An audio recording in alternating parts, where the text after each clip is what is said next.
good fish. Lucky afternoon for this local fisherman. Nice catch, pleasant weather, great view of the ocean. But in years from now, this landscape can be totally different.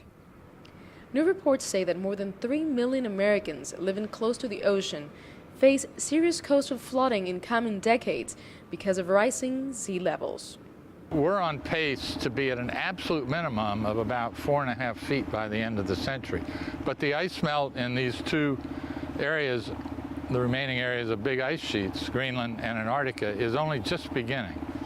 So I believe we should be looking at least 5 to 6 feet. Those levels would leave a 10-year-old girl of average height underwater. Many humans will either have to move inland or float for survival. Don't know what's going to happen, how the world is going to look to us. All over, not saying Miami. And of course our children cannot enjoy what we enjoy now. Governments and businesses have been hauled sand onto eroding beaches and repaired damage from storm surges at a cost of billions of dollars. According to these new studies, the most vulnerable state in the United States is Florida. Everybody's livelihood is going to change if it does. I mean, I've noticed on the full moon, the sea level's been coming up pretty high. It's been on the Broadwalk before, but I haven't really noticed a big change other than that, if it just came up. But it's going to make a big difference for everybody if it does. Hollywood Beach is known for its Broadwalk and all the businesses, shops, and restaurants that have a prime ocean view. Tom has been the manager of this Italian eatery for 13 years and has seen how surges have destroyed the area in the past. If these predictions materialize, his dear restaurant might end up covered in water and sand. Others do not worry as much.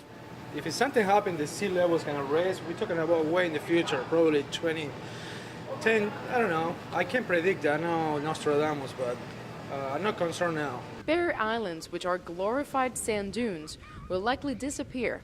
But you might be surprised to hear some of the other U.S. cities at risk. If you live on a barrier island with a 2 to 3 foot rise of sea level, you're gone. Manhattan, and you think of it's hilly, New York City, but the outer 2 or 3 blocks are all fill for the port facility, which is the infrastructure for a good part of North America to bring goods in and take them out. That will be inundated, but we'll have to be chasing sea level. People living in deltas all over the world will have to relocate.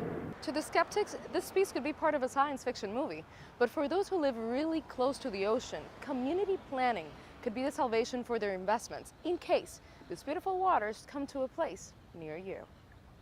Nitza, Soledad, Perez, CCTV, Miami, Florida.